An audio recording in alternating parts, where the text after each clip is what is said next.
She stood trembling in the snow, a wedding dress clinging to her like a cruel joke. No one made a bid. No one met her eyes, until a struggling single dad stepped forward with nothing but a bag of flour and a heart full of quiet courage. What happened next didn't just save her. It healed them all. Before we begin this unforgettable journey of love, kindness, and quiet miracles, take a moment to subscribe. If you believe that even the smallest act of compassion can change a life, you won't want to miss what happens next. Now let me tell you the story behind the chair beside the fire. The snow fell in thick, whispering sheets, blanketing the remote town of Willow Ridge, in a silence so deep it felt like the earth itself was holding its breath. It was the kind of storm that made you rethink your purpose for stepping outside. But today, despite the unforgiving cold, people had gathered. Word had spread like wildfire through the local diner and down at the grain store. They're auctioning off the McKinley girl today. Clay McCannon pulled his frayed jacket tighter around his frame as he stepped out of his dented pickup. The biting Montana wind lashed against his weathered face, but he didn't flinch. Beside him, his 8-year-old son Wyatt clutched a cardboard box wrapped in a wool scarf, a box that had once held their Christmas hopes. Now it held something far more precious. Clay had come only to deliver a food package to the church pantry, but when he saw the crowd gathered in the snowy courtyard behind the abandoned chapel, the same place he'd married his late wife Eva 10 years ago, something in his gut twisted. And then he saw her. She stood alone under the rusted archway, the kind once decorated for weddings, but now heavy with icicles. Her white dress clung awkwardly to her full figure, the fabric stretched too tight, the hem dragging in the slush. Her arms were bare, her lips blue from cold, but it wasn't her size that struck Clay. It was the way her eyes never rose from the frozen ground, like she'd already disappeared inside herself. Too fat to find a proper match, someone whispered behind him. Families got debts. They're calling it an arrangement now. Sick. An older man, her father, presumably stood beside her with a clipboard. He wasn't even trying to hide his impatience. "We'll start the bidding with a sack of coal or half a tank of diesel," he announced loudly. "Something useful. She's healthy, knows how to cook clean. Ain't asking for much." No one moved. The silence wasn't just awkward, it was cruel. Men averted their eyes. A few women muttered about disgrace. The girl didn't flinch. Her mother, standing behind her, shifted nervously, wringing her gloved hands. There was no pride, no fight left in her, only shame. Clay looked down at Wyatt. The boy wasn't watching the crowd. He was looking at the girl. "Dad." Wyatt whispered, "Why is she so sad?" Clay swallowed the lump in his throat. He hadn't planned on getting involved. Lord knew they didn't have much themselves. Since the mine shut down, he'd been working odd jobs, carpentry, fixing fences, hauling wood. Christmas had been tight. But the look in that girl's eyes, the absolute absence of hope, hit something deep inside him. He walked forward, his boots crunching over the frost-bitten gravel. All eyes turned. From the box, he pulled out a 50-pound sack of flour marked "Holiday Ration," McCannon family, and a sealed tin of salted pork from the church's last donation, drive the only real food they had stored for the month. Gasps murmured through the crowd. Even the auctioneer paused. "You crazy Clay," someone called out. "That's all you and Wyatt got." Clay ignored them. He faced the father directly. "It's not a bid," he said. His voice was quiet, but carried like a sermon in that frozen stillness. "It's a trade. You want food. She needs dignity. And my son needs to see that we don't leave people out in the cold just because they don't fit someone else's mold."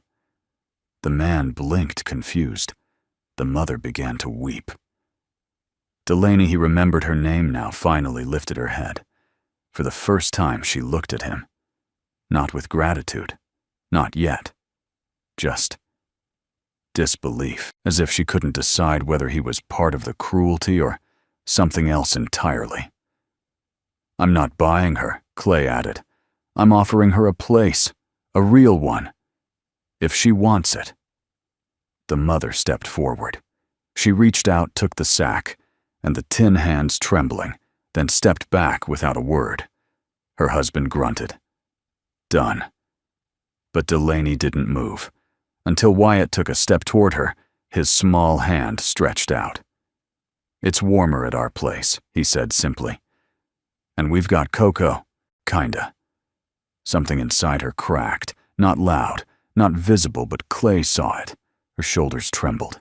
She bit her lip, and then silently she stepped off the platform and followed the boy. Clay walked beside her, not in front, not behind. Equal. They passed through the crowd. No one said a word. As Clay opened the truck door for her, the wind blew harder, sending snow spiraling like soft confetti around them. Wyatt tugged her sleeve before she climbed in. "What's your name?" She hesitated. Then quietly, "Delaney." "Hi, Delaney," he said. "You can sit up front." "I used to, but Dad says ladies go first." She gave him a look, something between confusion and something too fragile to name, and then nodded. As they drove away, Clay looked in the rearview mirror. The crowd was dispersing. But one figure remained, Delaney's mother, still holding the sack of flour, her shoulders shaking. She didn't wave, but she watched until the truck disappeared, and for the first time in years, Clay felt something stir beneath the weight of grief and routine, a whisper of purpose riding in silence beside him. Delaney hadn't spoken more than 3 words since they left Willow Ridge. Clay didn't press. He'd learned after losing Eva that silence could be armor, the kind people wore not to shut others out, but to hold themselves together. Wyatt, on the other hand, had a gift for filling silence without crowding it. He hummed quietly in the back seat, legs swinging occasionally, whispering lines from a made-up song about cocoa snowflakes and the nice lady with the quiet eyes. Delaney kept her gaze out the window. Snow blurred the scenery into ghostly shapes, but she wasn't really looking at anything. Her hand stayed folded in her lap. The hem of her dress, still damp and clinging, trembled slightly with the chill. Clay made a mental note to light the fireplace first thing when they got home. Their home, a weathered log cabin tucked between 2 ridgelines, appeared after 20 more minutes of winding through icy gravel. It wasn't much a 2-bedroom with a patched roof, creaky floors, and furniture that had seen better decades, but it stood firm.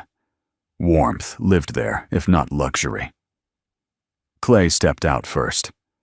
Wyatt helped me grab the blankets from the back. Delaney hesitated, standing by the truck, arms crossed tightly across her chest, not out of protest, but habit. She looked like someone waiting to be told where not to go. Wyatt ran up, holding out a faded brown quilt. "It smells like pine. Dad says that's from the trees, not the dog.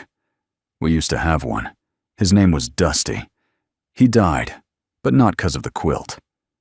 Delaney blinked, then almost imperceptibly her lips curled at the edge. Inside, Clay stoked the fire, set a kettle on the stove, and motioned toward the sofa. "You can sit wherever you like, except Wyatt's fort under the table. That's his territory." Wyatt nodded seriously from under the checkered sheet draped between chairs. "It's where I store my spy gear." Delaney lowered herself onto the couch cautiously, as if expecting it to protest under her weight. It didn't. Clay noticed the way she subtly tested the cushions before settling. Every movement was measured, defensive, conditioned by years of being told she took up too much space. He brought over a steaming mug. "It's not cocoa," he admitted, "just hot water with honey and a cinnamon stick. But it helps." "Thank you," she whispered. Her voice was softer than he'd expected, like a breeze that hadn't found its season yet. Clay didn't push further. He just sat across the room, nursing his own mug, and let the room breathe. Wyatt, meanwhile, was drawing something on a sheet of cardboard with a red crayon. "I'm making a "Welcome to our house" sign, but I only have red. "That okay?" Delaney nodded. "Red's a good color." "Mom used to say it was brave," Wyatt said. "She liked red tulips best." Delaney looked at Clay, eyebrows lifting slightly. He nodded once, offering no more detail than that. She understood. Grief needed no translation. After Wyatt went to bed, after he'd insisted Delaney take the quilt and the good pillow, Clay brought her a clean flannel shirt and sweatpants. "Won't be fancy, but warmer than that dress." "Thanks," she murmured, still not meeting his eyes. "For everything." He scratched the back of his neck. "I didn't do much." She finally looked up. Her eyes were the color of wet moss, heavy with disbelief. "You gave up food, in front of people." Clay shrugged. "I've gone hungry before. But I've never stood by while someone was treated like a bag of potatoes in a snow auction." Something flickered across her face. Part pain, part something deeper, unnameable. Later, after she'd changed and curled into the couch by the fire, Clay sat nearby, whittling a block of wood absently with his pocket knife. The clock ticked quietly on the mantel. Outside, wind howled. Delaney spoke without warning. "They said I was too expensive to keep, too fat to marry, too stupid to succeed." Clay looked up but said nothing, just waited. She swallowed. "They told me if I didn't get picked, they'd send me away. To some place in Idaho where old men pay to adopt girls. That's what they called it. Adoption." Clay set down the knife. She wrapped the quilt tighter. "I didn't cry. I wouldn't let them see me break. But I was already broken anyway." His voice was low but steady. "Then maybe it's time to unbreak. Little by little." She studied him for a long moment, then turned her gaze back to the fire.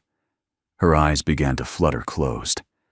Exhaustion seeped into her bones, not just from the cold, but from years of holding herself up alone. "Good night, Delaney," he said softly. Just before sleep took her, she whispered, "I like your house." Clay smiled faintly, watching the flames reflect off the window pane. "It doesn't judge," she added. He nodded more to himself than anyone else. Neither do we. When Delaney stepped outside the next morning, the world looked like it had been frozen mid-breath. A low mist hung over the pines, and the snow that had fallen overnight lay unbroken across the yard, smooth as icing on a wedding cake no one had eaten.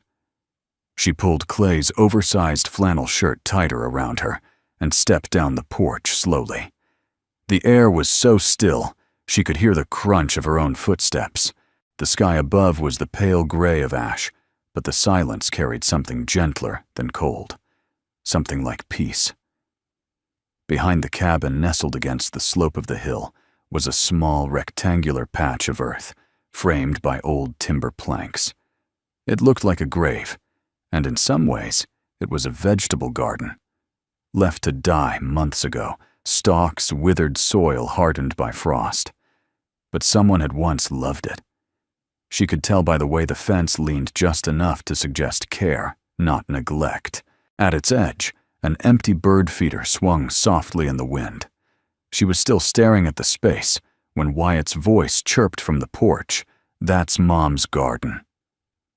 Delaney turned. Wyatt was sitting on the top step, wrapped in a plaid blanket like a burrito, a thermos in hand. "She used to plant things there," he said. "Eyes on the garden. Not just food. Wildflowers, too. Said bees need love like people do." Delaney smiled faintly. "She sounds nice." "She was," he said simply. "Dad and I tried to keep it up after, you know. But we don't have flower hands." Delaney stepped into the garden, her boots sinking a little into the stiff soil.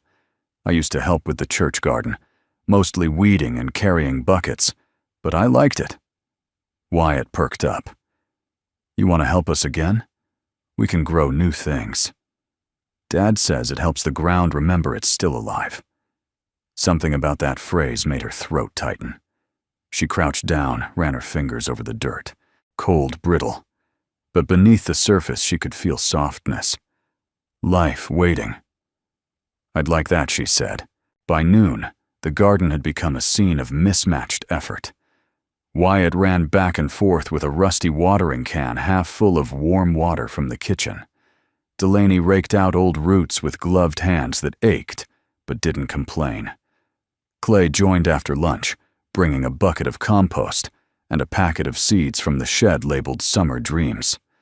"They're probably expired," he warned. "But I figure hope doesn't have an expiration date."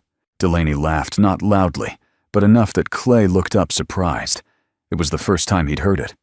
It was nice, rounded and rich like her. She held up a small bulb. "Tulips, Ava's favorite." Clay nodded. "She said they die pretty, and that's what matters." "She was right," Delaney murmured. "But I think maybe living pretty's more important." Over the next few weeks, the garden became a ritual. Every morning after Wyatt left for school on the rusty yellow bus, Delaney would walk out to the plot and check the soil. She'd kneel and whisper to the seeds, not with superstition, but with gentleness, like speaking might remind them they were meant to grow. And something strange started to happen. Delaney began to move more, not as punishment, not as penance, but as process. Walking turned into pacing, pacing turned into stretching, and stretching turned into a quiet rhythm of tending, mending, lifting, and breathing. She didn't weigh herself, didn't set goals, but her face began to glow pink with fresh air. Her movements lightened her clothes fit differently. She cooked dinner most nights, experimenting with spices and textures. Clay never commented but always cleaned his plate. Sometimes she'd catch him watching her not with judgment, not even admiration, but with something deeper. Recognition, perhaps. One afternoon after school, Wyatt returned with a muddy jar in hand. "I found worms," he said proudly. "They're for the garden. Miss Maddie says worms are garden mussels." Delaney crouched beside him as he carefully placed them into the soil. She touched his shoulder gently. "You're really good at this." "I like the garden now," Wyatt beamed. "It's not just Mom's anymore. It's all of ours." Clay stood by the porch, arms crossed, watching them.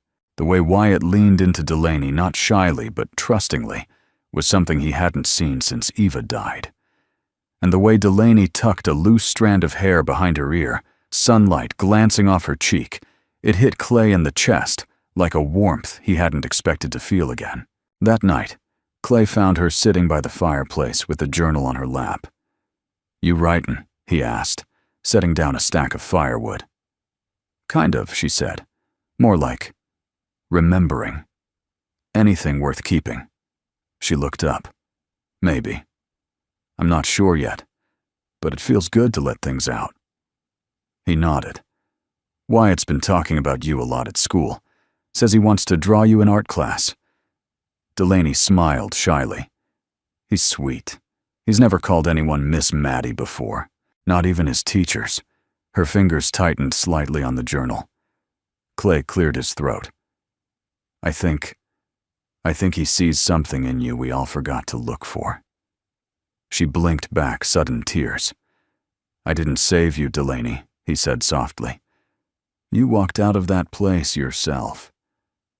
I just gave you a direction." She closed the journal. "You gave me a place where things could grow again." Clay didn't say anything more. He simply added another log to the fire. Outside in the darkness beyond the glass, the soil slept beneath the frost, but beneath it the seeds were listening. The attic wasn't much a slanted room of warped pine boards and old mouse trails, the air dry with insulation dust and memories. Clay hadn't been up there in nearly a year, not since he'd gone searching for Wyatt's old winter boots, and come down with nothing but a splinter, and a reminder that some spaces are best left to time. But this morning, a loose hinge on the woodshed door needed a replacement screw, and Clay remembered the box of miscellaneous hardware tucked somewhere above the rafters. Wyatt was at school, and Delaney had gone for her morning walk along the creek trail, bundled in one of Eva's old parkas and humming to herself now, sometimes, without realizing it. He pulled down the attic ladder and climbed up into the dim light. At first it was just what he remembered. Christmas ornaments, missing hooks, faded cookbooks with handwritten notes, in Eva's curling script, a crib mobile Clay had never had the heart to throw away. He found the box of screws, but just as he was about to descend, something caught his eye. A small trunk sat wedged behind a stack of fabric bolts. It wasn't his. Clay knew everything up here had a story, but this he didn't recognize. Curious, he tugged it free. The lock was broken. The lid creaked open to reveal carefully wrapped paper bundles, a leather-bound notebook, and several envelopes tied with twine. Clay frowned. He lifted the notebook and opened it slowly. The first page read in surprisingly graceful script, Delaney Rose McKinley Portfolio Class of 2021. He sat back on his heels. The pages were filled with sketches, detailed, delicate pencil work of rural landscapes, people's faces rendered in such quiet intensity that it felt like they might blink at any moment. There were drawings of old men on porches, mothers cradling babies, snow falling on barns. In one corner of a page was a tiny self-portrait. Clay recognized the eyes heavy with questions. Beneath the sketchbook were the letters. Dozens. Each one bore different return addresses, local art schools, 2 community colleges, a place called Bridger Arts Academy in Montana. Some were printed, some handwritten. Most had one thing in common. Congratulations. We are pleased to inform you. Clay's breath caught. Delaney had been accepted. Multiple times. Art programs, scholarships. She'd had a future drawn out for her, one she clearly never got to live. And someone, probably her parents, had buried it. He ran his thumb over the edge of a letter from Bridger, dated just 2 years prior. A full ride offer. Clay let out a slow breath, part grief, part anger, and closed the trunk. He brought the notebook and letters downstairs and left them carefully on the dining table. Delaney came home mid-morning with pink cheeks and snow-damp hair. She looked lighter somehow, as if walking through the cold had melted something inside her. But her smile vanished the moment she saw what lay on the table. She froze, her fingers twitching. "Where did you find those in the attic?" Clay said gently. "I didn't mean to pry. I was looking for nails." And she walked past him, picked up the sketchbook, and held it to her chest like it might disappear. Clay hesitated, then asked, "Why didn't you go?" Delaney didn't answer right away. She sat at the table tracing a corner of one envelope. When she finally spoke, her voice was small but clear. "My father opened the letters before I could. Said they were nonsense. That art doesn't feed a family. That someone like me wouldn't last a week away from home." She looked up. "They told me dreams were for thin girls, for girls who don't take up too much room on the stage." Clay sat down across from her. They were wrong. A silence fell between them, but it wasn't the old silence of strangers. It was deeper now, the space between two people who knew pain had shape and texture, and maybe if held right, it could become something else. Delaney opened the sketchbook and turned to the back. She pulled out a folded sheet of paper, a sketch of Wyatt sleeping on the couch, his hand curled around a toy truck. The detail was stunning tender. "I drew this the first week I came," she said. "I didn't know why then. But now, maybe I was trying to remember what kindness looked like." Clay's throat tightened. He reached across the table not to touch her, just to be there. "You're an artist, Delaney. Always were. You never stopped." She shook her head, smiling faintly. "Doesn't matter now. I'm 21. That window's closed." He tilted his head. Since when do artists have deadlines? That made her laugh, a little surprised, a little broken. "You really think I could still—" "Not only that," he said. "I think maybe Wyatt and I are part of your next canvas." That evening, While Wyatt sketched cartoon rockets beside the fire, Delaney sat at the kitchen table with the sketchbook open, pencil in hand. Her fingers moved with slow certainty. Her face was relaxed, her shoulders not hunched, but steady. Clay watched from the doorway unnoticed. For the first time, he saw not a girl once sold for food, not someone patching herself back together, but a woman creating something entirely new. Later, she slipped the Bridger Academy letter into a clean envelope. Not to send, not yet, but as a reminder, a seed placed quietly in the soil of her new life.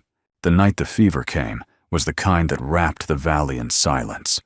Even the trees outside Clay's cabin stood still, as if nature itself were holding its breath.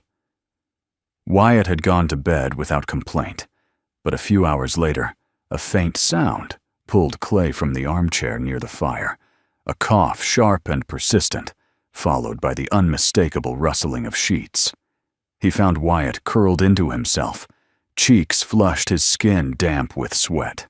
Buddy, Clay murmured, placing a hand on his son's forehead. Too warm, too fast. Clay's stomach tightened, not with panic, but with the familiar ache of helplessness. Eva used to handle these things. She'd had a way with Wyatt's fevers, with calming the storm behind a child's eyes. Clay was a builder, a fixer of walls and fences, not of bodies. He stepped out to the living room and found Delaney folding laundry by the fire. She looked up instantly, reading the worry in his eyes before he spoke. "He's burning up," Clay said. "I gave him water, but he's shaking. We're low on kids' meds and the nearest pharmacy." An hour away, she finished, already setting down the folded towel. "Do we still have that peppermint oil from the kitchen drawer? I think so. And towels. Soft ones." He nodded, and in the minutes that followed, she moved through the house like she'd always belonged. She boiled water, soaked the cloths, layered cold packs, and whispered soothing things through the doorway, while Clay sat by, helplessly a silent witness to something that felt sacred. After the temperature dipped slightly, and Wyatt began to doze again, Delaney pulled a chair to the side of the bed and sat quietly. Then, almost instinctively, she began to hum. It was a lullaby. Clay didn't recognize something slow and low, like the sound of wind curling through trees in winter. Her voice wasn't showy or polished, but it was warm, threaded with care and memory. Wyatt stirred. "Can you tell a story?" he rasped, barely audible. Delaney leaned in. "Of course. What kind? A silly one?" She smiled. "All right then." She launched into a ridiculous tale about a raccoon who wanted to become a pastry chef, but couldn't stop stealing his own ingredients. Wyatt giggled, then coughed, then giggled again. Clay leaned against the doorframe, arms crossed, listening. It wasn't just the story, it was the way she told it. The way she added voices, built tension, exaggerated expressions. Wyatt was smiling through the fever eyes, half-lidded, but shining. And then it happened. Delaney laughed. Not a soft chuckle. Not a self-conscious smile. A real laugh, full deep, caught off guard by her own punchline. It filled the room like sunlight breaking through storm clouds. And in that moment, something invisible shifted. Clay realized he hadn't heard a laugh like that in his home in years. Not since Eva. Not from Wyatt. Certainly not from himself. Delaney noticed him in the doorway, then her cheeks coloring. "Sorry," she said, brushing hair from her face. "Got a little carried away." "Don't be sorry," Clay said. His voice was low, a little hoarse. "That sound. We needed it." The next morning, Wyatt was already improving. His fever had broken just before dawn. Delaney had fallen asleep in the chair by his bed, arms crossed and head tilted back, a faint line of pencil smudge still on her wrist from a forgotten sketch hours earlier. Clay stood in the doorway again, watching her sleep. She had begun to change, not just in the face or body, though her features had softened, her skin grown clearer, her step lighter. No, this was something deeper. The way she carried herself now, not afraid of being seen, not shrinking.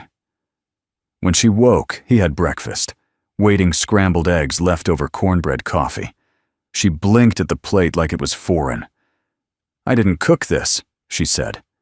Teasing. "I know," Clay replied. "Don't let it ruin your standards." She laughed again, softer this time, but no less genuine. They sat together in quiet companionship while Wyatt napped. Delaney sipped her coffee and said, "When I was little, I used to tell stories to myself in the dark. I'd make up characters who were brave and loud and never got embarrassed. Girls who climbed things and broke things and always said the right thing at the right time." Clay glanced sideways. "Sounds like someone I know." She raised an eyebrow.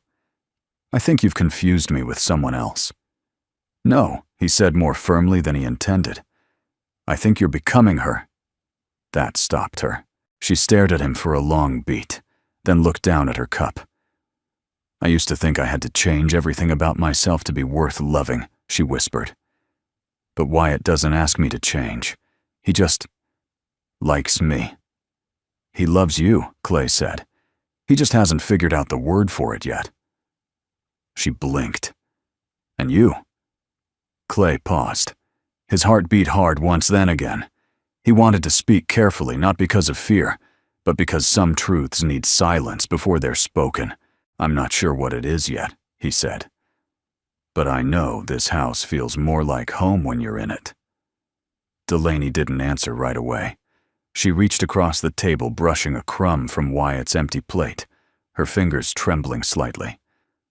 "I haven't felt wanted in a long time," she whispered. "You are," Clay said simply. That afternoon, the snow began to melt for the first time in weeks. Drops of water tapped rhythmically from the eaves. Delaney opened the window in the kitchen to let in the breeze. The scent of thawed pine swept through the room.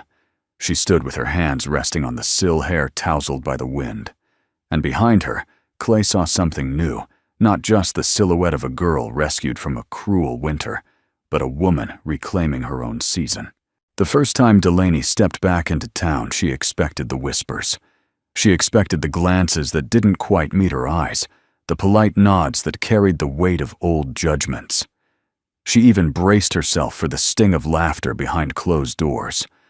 What she didn't expect, what stopped her in her tracks just inside the Willow Ridge General Store, was silence. Not a cruel one, a curious one. She had come for flour. Clay had offered to go, but she insisted. "It's just a few errands," she'd said with a shrug, and "I'm not a ghost." He hadn't argued. He knew better now than to underestimate her quiet courage. She wore a simple navy peacoat over jeans that used to strain at the seams, but now fit with ease. Her hair was tied back in a red bandana, Eva's old one, and there was color in her cheeks from walking. The walk was new too, a habit born from the rhythm of their days, from the garden and the trail behind the creek, and the way Wyatt always seemed to find a reason to chase birds or skip rocks. Inside the store, the owner, Marlene, a sturdy woman with sharp eyes and a blunt way of speaking, looked up from behind the counter and paused. "Well, I'll be," she said, folding her receipt pad. Delaney Rose McKinley, back from the dead. Delaney held her breath. "Hi, Marlene." Marlene tilted her head, studying her as one might inspect a miracle in progress. "You look good." Delaney wasn't sure how to respond. "You come in alone?" "I'm staying out by the ridge," Delaney said. "With Clay McCannon." Marlene's eyebrows rose, but not in scandal. "That man's too good for this town, if you ask me. And that boy of his, Wyatt Bright, as a cardinal. You helping out with him?" Delaney nodded. "Then good," Marlene said. "They deserve some peace. And so do you." Just like that, the ice cracked. A few other customers, mostly older women, one or two ranch hands, nodded quietly in acknowledgement. One even offered a quick smile. Delaney felt something strange begin to unfold in her chest, something she hadn't dared hope for a second look. Back home, she unpacked the groceries while Wyatt colored at the kitchen table. Clay returned from his carpentry job just as she was folding the receipt into the drawer. "How'd it go?" he asked, brushing snow from his coat. "They remembered me," she said. "But they looked at me different." "Different how? Like maybe I wasn't just the girl in the snow?" Clay paused, considering. "Because you're not." Delaney reached into the pantry, pulled out a can of peaches, and set it on the counter. "I want to do something." "What kind of something, Art?" she said simply. "Not for myself. For the town. For the ones who never look past what they first see." Over the next few days, Delaney walked through Willow Ridge with her sketch pad tucked under one arm. She sat on benches, talked to children, watched old men play checkers outside the barber shop. She drew quietly, her pencil moving, like it was catching breath rather than creating. She began collecting stories, simple ones. The widow who left tulips at the train depot every year for a husband who never came home. The teenager who played harmonica at sunset from the water tower. A little girl who brought a sandwich to the stray dog behind the bakery every morning. And then she painted. With Clay's help, they cleared the barn behind the cabin. Wyatt helped tack up canvas sheets, while Clay built frames from salvaged pine. The first painting she completed was of the town square during winter, but reimagined, glowing with warmth, filled with light, and people seen clearly kindly. She titled it, "What We Miss When We Judge." When Marlene caught wind of it, she insisted that it be displayed in the community hall. Delaney hesitated. "What if they hate it?" Marlene snorted. "Honey, you've already survived worse than a bad review." The unveiling happened on a Thursday evening. Wyatt wore a button-down shirt tucked into jeans. Clay stood beside Delaney in the back of the hall, hand hovering protectively near her elbow. Delaney herself had dressed, simply no makeup, no grand entrance. She stood quietly as the cloth was pulled from the canvas, and the room went still. It was quiet for so long that Delaney's pulse began to thrum. Then someone whispered, "That's me." Another, "That's my dog." And finally, a low, teary voice. She painted the tulip lady. The applause didn't come in a wave. It came like rain, scattered at first, then building until it filled the room like music. Wyatt squeezed her hand. "You're famous now," he said, with awe. She knelt down, smiling through tears. "I don't care about that, baby. I just wanted them to see something good." Afterward, an older woman approached Delaney, her white coat pristine, her lipstick perfect. It took Delaney a moment to recognize her Mrs. Heller, who had once sneered at her in church pews and whispered behind her back at the market. Mrs. Heller held out a framed photo. In it, Delaney was about 15, chubbier than now, standing in a school hallway holding a ribbon from an art contest. Her eyes were hopeful. The image made her throat close. "You left this behind at school," the woman said. "I saved it." "Figured maybe one day." Delaney took it with shaking hands. "Thank you," she whispered. "No," the woman said, her voice wobbling. "Thank you for showing us who you really are." That night, back at the cabin, Clay found Delaney sitting on the porch swing under a sky flooded with stars. He sat beside her, his shoulder brushing hers. "They saw you," he said quietly. "I let them," she replied. He turned, slightly searching her face. "You proud of yourself?" She looked at him, eyes gleaming. "I'm not ashamed anymore." "That's enough for now." Clay nodded, his voice low and warm. "It's more than enough." And somewhere inside, Delaney felt the last of the old walls fall quietly away. Spring arrived late in Willow Ridge. It didn't burst in like it did in warmer places. It crept cautious and deliberate, like a hand reaching for warmth in the dark. By the time the first wildflowers peeked out along the creek trail, the McCannon cabin was already full of signs of change. The tulips in the garden were pushing their green fingers through soft soil. Wyatt had finished his science project, a diorama of the solar system made entirely from old socks and bottle caps, and Delaney had begun painting again, not just for others, but for herself. On a Sunday morning in April, Clay suggested they take a walk, just the three of them. Spring Creek's thawed out, he said over breakfast, nodding toward the hills. Thought maybe we could go see what made it through the winter. Delaney glanced at Wyatt, who was already grinning through a mouthful of toast. We'll bring the sketchbook, he mumbled. She smiled. Then I guess I'd better wear my walking shoes. They left after lunch bundled in light jackets, the air still holding a bite, but softened by sunlight.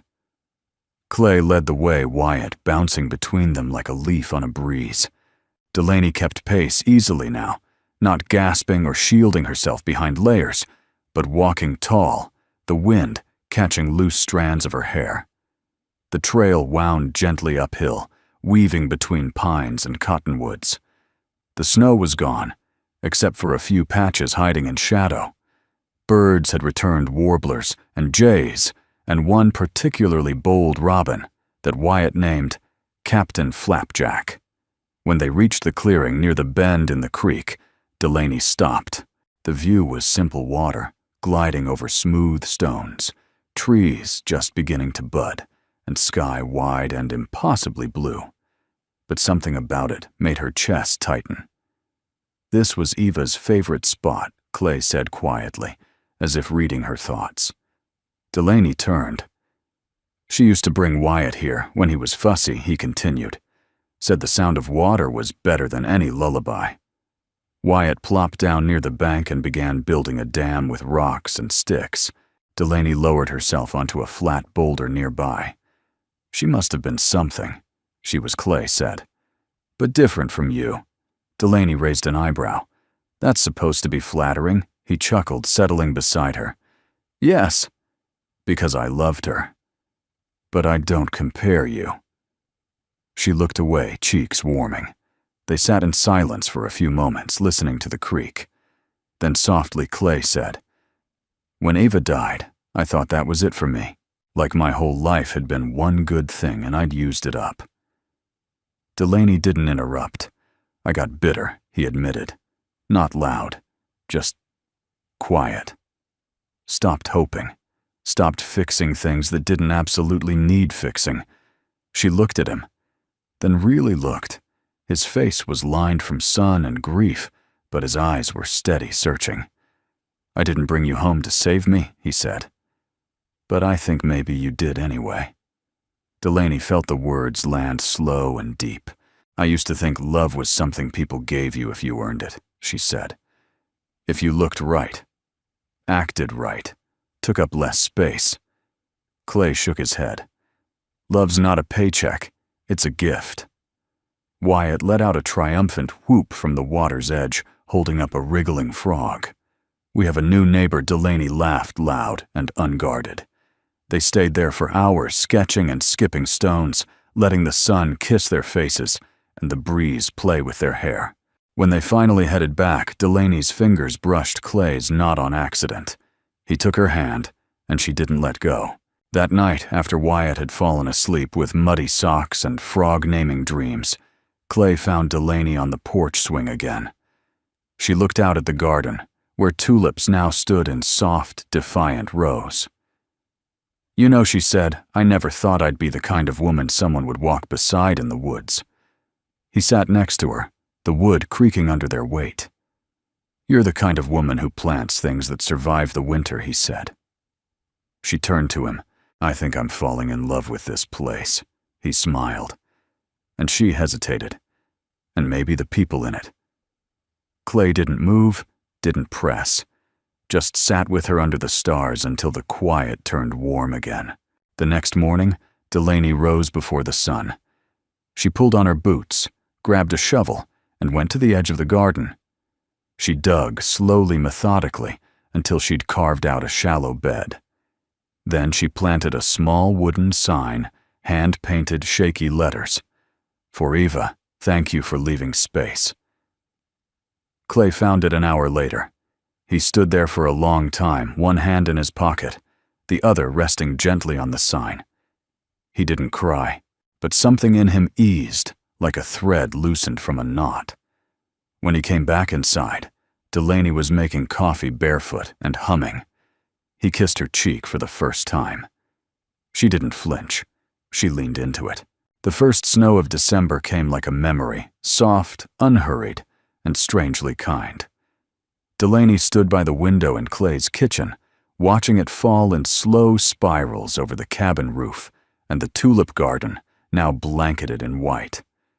Wyatt was sprawled on the rug in front of the fireplace, surrounded by glue sticks, scraps of felt pine cones, and the unmistakable scent of cinnamon. He was building a North Pole delivery system, which mostly involved cardboard tubing string and a great deal of optimism. Clay had gone to town to pick up lumber for a shed repair. He wouldn't be back until sundown. Delaney turned from the window and looked at Wyatt, who was sticking googly eyes onto a snowman made from socks. "Hey, buddy," she said, kneeling beside him. "Can I ask you something important?" Wyatt glanced up, face serious, more important than Santa's launch pad. "Possibly." She smiled, then reached into the knitting basket beside her and pulled out a slightly wrinkled red stocking. "Would it be okay if I made one of these?" "For myself." Wyatt blinked. "You don't have one. I never really had a place to hang one before." He didn't speak right away. Then he stood, walked over to the fireplace, and pointed to the nail between his and Clay's. "This one's been waiting," he said softly. "I didn't take it down last year.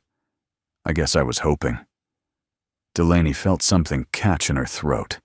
She wrapped her arms around him, and he let her not with the stiff awkwardness of a child tolerating affection, but with full trust. He hugged her like he meant it. "You're gonna need your own mug for cocoa, too," he added as she pulled away. She laughed. Deal. The next 2 weeks became a whirlwind of cinnamon glue and little moments stitched with meaning.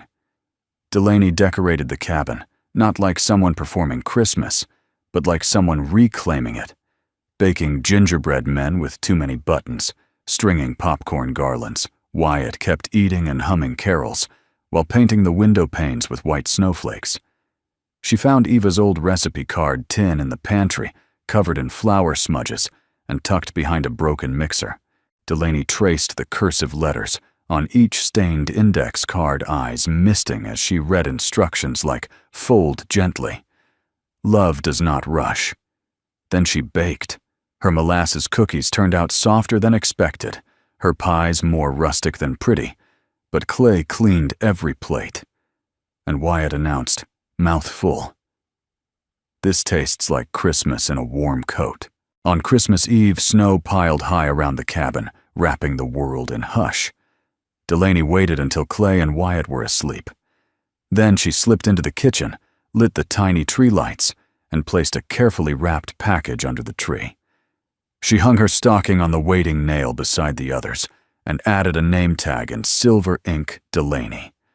Finally, she turned and stared at the living room for a moment, arms folded over her chest, as if making sure it was real, that she was part of this picture, not an outsider looking in.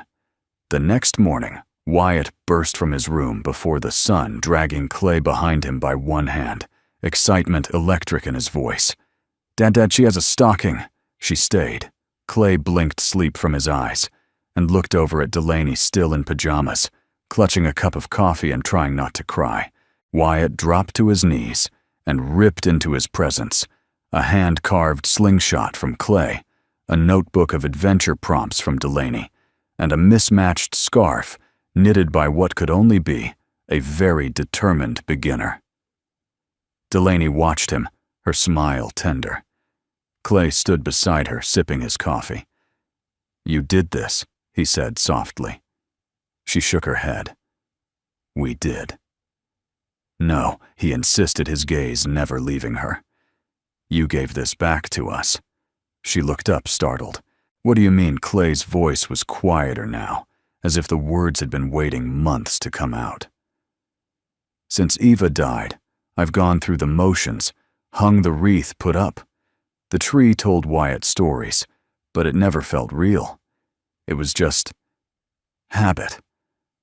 But this year, with you in this house, it doesn't feel like we're pretending anymore. She swallowed. I didn't think I'd ever be part of something like this. You didn't just become part of it, he said. You restored it. That afternoon, while Wyatt played outside building a snow fort taller than himself, Clay and Delaney sat by the fire, the glow of the Christmas lights flickering across their faces. Clay handed her a small, unwrapped box. I didn't have time for booze, he said. She opened it slowly. Inside was a necklace, simple a silver oval pendant engraved with a word. Home. Delaney looked up at him, lips parting. It's not a proposal, he said gently. It's a promise. That you have one? Here, always. Her eyes filled. She leaned forward and pressed her forehead to his, and for the first time they kissed, not tentative, not rushed. Just two people finding shelter in one another. That night, long after the house had gone quiet, Delaney sat in the dark, the fire low, her fingers brushing the pendant at her neck. Outside, snow continued to fall. Inside, the warmth held. She glanced over at the mantel. 3 stockings. None empty. And as she closed her eyes, she thought not about the girl she had once been, the girl sold, judged, discarded. She thought about the woman she had become, the one who had somehow in the coldest part of the world given a little boy back his smile and a man back his heart. The one who had against all odds given Christmas back to a home that had forgotten how to believe. The thaw came early that year. By mid-March, the last patches of snow had surrendered to the rising sun, and the creek behind the cabin ran faster, fuller, as if catching up after a long hibernation. Clay stood on the back porch one morning, hands on his hips, watching Delaney and Wyatt kneeling side by side in the garden, fingers caked in soil and laughter rising between them like birdsong. It had become their weekend ritual, the 3 of them planting, weeding, dreaming aloud. But today felt different. There was something in the air, not just warmth anticipation. Delaney had changed, that much was clear. Her face glowed with something more enduring than good health. It was peace, confidence. She stood taller now, not because she weighed less though she did, but because she carried herself like someone who had come home to herself. And Clay, for all his patience, for all the slow, respectful pacing of this quiet love, felt something stirring in his chest.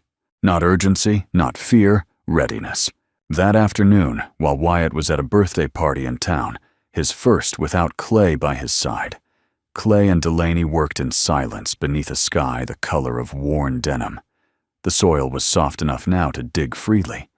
Delaney knelt near the rose bush she'd transplanted 2 weeks earlier, tucking new mulch around its base. Clay moved beside her with his shovel. They had barely spoken in the last hour, yet the silence felt companionable, even comforting.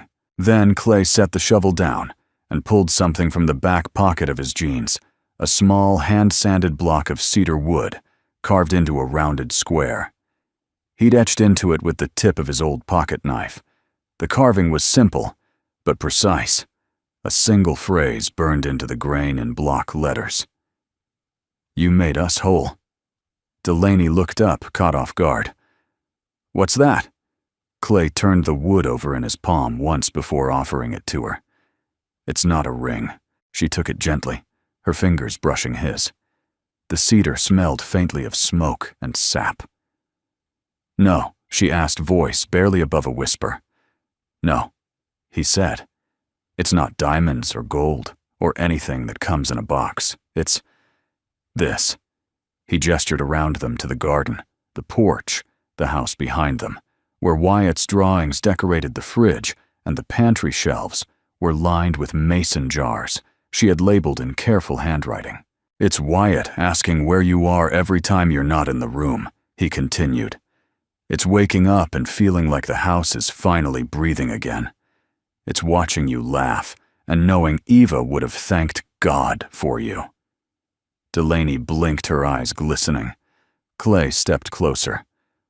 "I don't want to just ask you to marry me, Delaney," he said softly. "I want to ask if you'd keep doing what you've already been doing. Being here. Being part of this. Loving him. Loving me if you still can." Delaney stared at the wooden token, then up into his eyes. "Clay," she whispered. I didn't think I'd ever hear someone say those words. Not to me. He smiled. Well, I didn't think I'd ever say them again. Not after her. But love isn't a limited resource. I've learned that now. And you've taught me. She stepped forward, tears sliding freely now, and placed a hand over his heart. "Yes," she said, firm but trembling. 100 times, yes.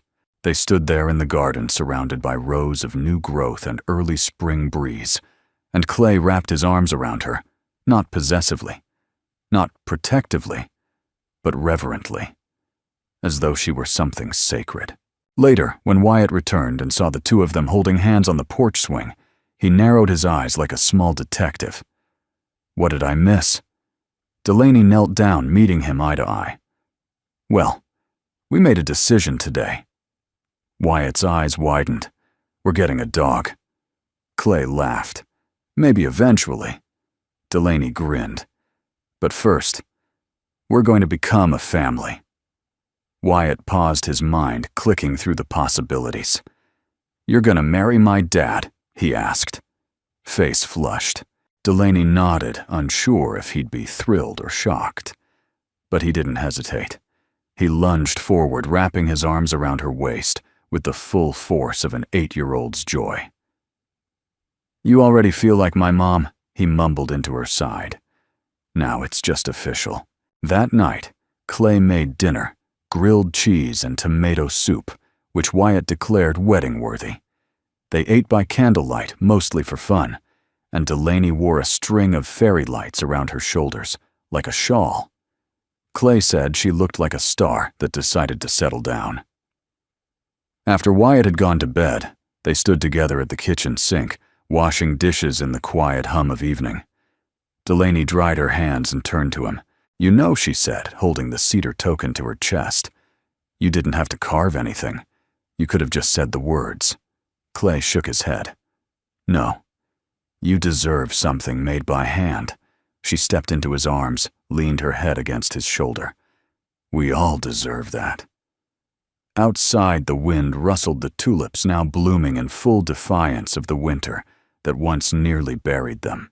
And inside, love bloomed too, without diamonds, without vows, only the sure, certain promise of a home, built from soil, sacrifice, and the slow, miraculous work of kindness.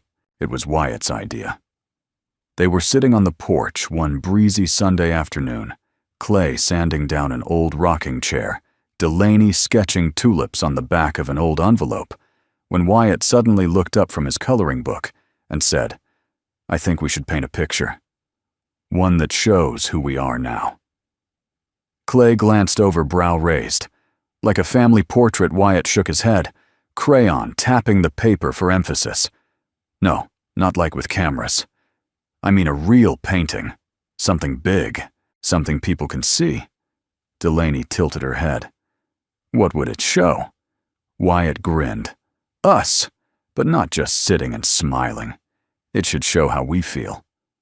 Clay smiled slowly. That's a tall order, bud.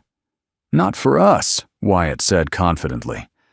Miss Maddie's an artist. You build things. I have ideas. And so they began. They cleared the barn first.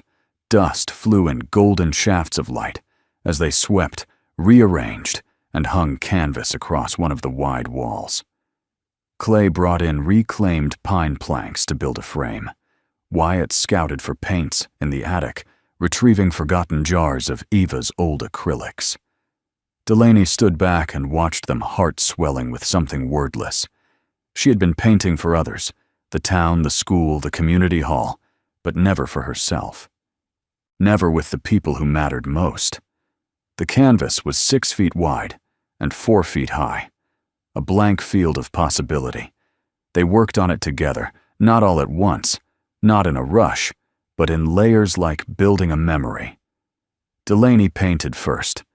She sketched the foundation, a quiet house in the hills, the soft curve of a garden, a sky with space for light.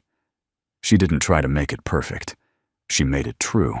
Clay added texture, strong brushstrokes for the beams of the house, the suggestion of wind through trees, shadows that made the light shine more. His hands, always used for hammer and nail, adapted to brush and paint with surprising tenderness. Wyatt naturally painted the sky. He filled it with shooting stars and a sun that wore sunglasses, a comet shaped like a dog, their long-gone dusty reincarnated in flame and tail. When he painted the 3 figures on the porch, he made Delaney taller than everyone else because she keeps the roof from falling. Delaney laughed until she cried. News of the painting spread before it was finished. Marlene stopped by one afternoon and left with wet paint on her sleeve and tears in her eyes. A teacher from the elementary school offered to hang a print of it in the art room. Even Pastor Riley, the man who once stood silent at Delaney's family's shameful auction, arrived one evening hat in hand. "I didn't say anything back then," he told Delaney quietly. "I should have. But seeing you now, I realize I don't have to explain, I just have to do better." Delaney nodded, not because it erased the past, but because it acknowledged it. And that was enough. When the painting was finally done, they titled it together. Home, finally. The unveiling was held on the first day of summer. Clay and Wyatt mounted the piece in the Willow Ridge Library's new community gallery, a modest space made vibrant with local crafts, student essays, and now this centerpiece. Delaney didn't wear anything fancy, just jeans, her favorite flannel shirt, and the necklace Clay had given her, the one engraved with the word home. As the cloth fell from the painting, a hush swept the room. People leaned in. Some smiled. Some cried. Because it wasn't just a picture of a house or a garden. It was a story. A boy with a wide grin and mismatched socks. A man whose hands had rebuilt not just furniture, but faith. And a woman, bold, radiant, standing between them, eyes, open, arms wide, painted with more love than detail. After the unveiling, as guests mingled and lingered, Wyatt tugged at Delaney's sleeve. "Can I show you something?" he asked. She followed him outside around the back of the library to a patch of grass dotted with wildflowers. "I want to make a smaller painting here," he said, pointing to a stretch of wall that caught afternoon light. "For the people who walk past and don't come inside. So they still get to see something good." Delaney blinked hard. "That's a beautiful idea." He shrugged. "It's what you taught me. That art doesn't have to be famous, just kind." She bent down and hugged him fiercely. "You're going to be a better artist than me one day." "Nah," he said into her hair. "Just a happy one." That evening back at the cabin, Clay lit the fire pit, and they sat in lawn chairs wrapped in quilts, roasting marshmallows, while the sun dipped behind the ridge. Delaney watched the flames flicker in Clay's eyes. She reached over, fingers brushing his, and whispered, "Thank you." For what he asked, for building me something no one else could see before she said. A life. A name. A place.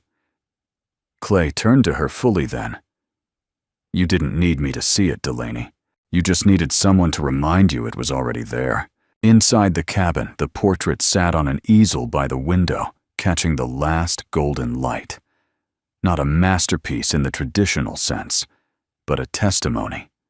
To love. To second chances. To the quiet work of becoming whole, not all at once, but together. The leaves turned gold first. By the time late October rolled in, the hill behind the McCannon cabin was set aflame with amber and rust. The garden had finished its final offering, the last squash pulled from the soil, the basil gone to seed. Clay had started stacking firewood again. Wyatt talked non-stop about Halloween, and Delaney found herself for the first time in her life excited for the slow coming of winter. She was no longer afraid of cold seasons. They had taught her who she really was. She sat at the kitchen table one evening, a steaming mug between her hands, staring at a postcard postmarked from Bridger Arts Academy. The envelope had arrived 3 days ago, an invitation to teach a 6-week community course on expressive storytelling through painting. Flexible schedule, it had read. Room for family. She hadn't told Clay yet, not because she was hiding, but because she was holding it like a delicate seed she wasn't quite ready to plant. "You thinking about saying yes?" came his voice behind her. She turned. He stood in the doorway, his eyes as steady as the first day she'd met him, though now they carried something else, a confidence that came from watching love bloom slowly and fully. "I don't know," she admitted. "It's not about leaving. I'd never really leave. It's just—" Stepping forward, he finished gently. She smiled. "Exactly." He crossed the room, placed his hands on her shoulders, and bent to kiss her temple. "Whatever you choose, we'll build around it. That's what we do." The following Saturday, Delaney set a chair beside the fireplace. It was a small thing the rocker Clay had restored during the summer. She'd chosen a cushion with faded sunflowers and stitched the edge herself, hands not yet perfect, but purposeful. Wyatt came in from outside and saw it. "Who's that for?" he asked, brushing leaves from his hoodie. Delaney glanced at the chair, then back at him. "Someone who hasn't sat there yet. But will." He blinked. "Like a guest, no," she said, kneeling to his height. "Like a piece of us we haven't met yet." Wyatt tilted his head. Like a baby, Delaney smiled. "Maybe, or a student, or a neighbor, or just someone who needs to be warm." He nodded, considering it seriously. "I like that. It's like we're already making room." That evening, Clay and Delaney stood under the stars in the backyard, Wyatt fast asleep inside. The sky was wide open, littered with constellations neither of them could name. The air smelled like wood smoke and pine. She leaned into him, her head against his shoulder. "I said yes to Bridger," she said quietly. "But I told them I'd come back every weekend, and that I won't take a second longer if it starts to feel like I'm chasing something I already have here." Clay didn't answer right away. "Then you don't have to promise me anything, Delaney. You are home, whether you're painting in a barn in Willow Ridge or a classroom 100 miles away. This place isn't home because you stay. It's home because you return." She kissed him for that, and he kissed her back like they had decades ahead of them, each kiss a vow unspoken. The winter arrived soft and slow, just as it had the year before. But this time, it didn't feel like a test. It felt like a season earned. The morning the first snow fell, Wyatt stood by the window in his pajamas, eyes bright. "It's here." Delaney walked up behind him, wrapped her arms around his small shoulders, and whispered, "Looks like it remembered us." The fireplace was already crackling. Clay handed her a mug. She took it with one hand, and with the other, rested her palm on her belly. Not enough to show. Not yet. But enough to know. Wyatt turned. "You okay, Miss Maddie?" She nodded. "I'm better than okay." He looked at the chair beside the fire. Still waiting, Delaney smiled. Not for long. They spent the day decorating, baking, living. By nightfall, the 3 of them. No, the 4 of them sat near the hearth, warm and quiet, the snow still falling gently outside. Clay leaned over, brushed a kiss to Delaney's cheek, and whispered, "You're not just the mom Wyatt never had." She turned to him. "You're the miracle we didn't know how to pray for." She blinked back, tears smiled, and said, "And you're the man who proved miracles don't have to be loud. Sometimes they're just kind." The chair beside the fire stayed empty that night, but not for long. Soon, a little hand would grip its armrest. A little voice would fill the quiet. And a new season would begin, not with thunder, not with drama, but with the soft, certain arrival of something good. And so in a little house where kindness once knocked on a frostbitten door, a family grew not from blood, but from love, courage, and the quiet decision to stay.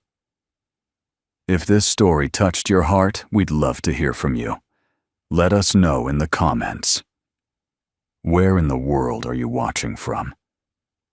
It's always a joy to see how far these stories travel and how they bring us closer together, one soul at a time. If you'd like more heartfelt stories like this, feel free to subscribe. No pressure, just a gentle invitation to stay connected. From the bottom of our hearts, thank you for spending this time with us. Your presence here means more than you know.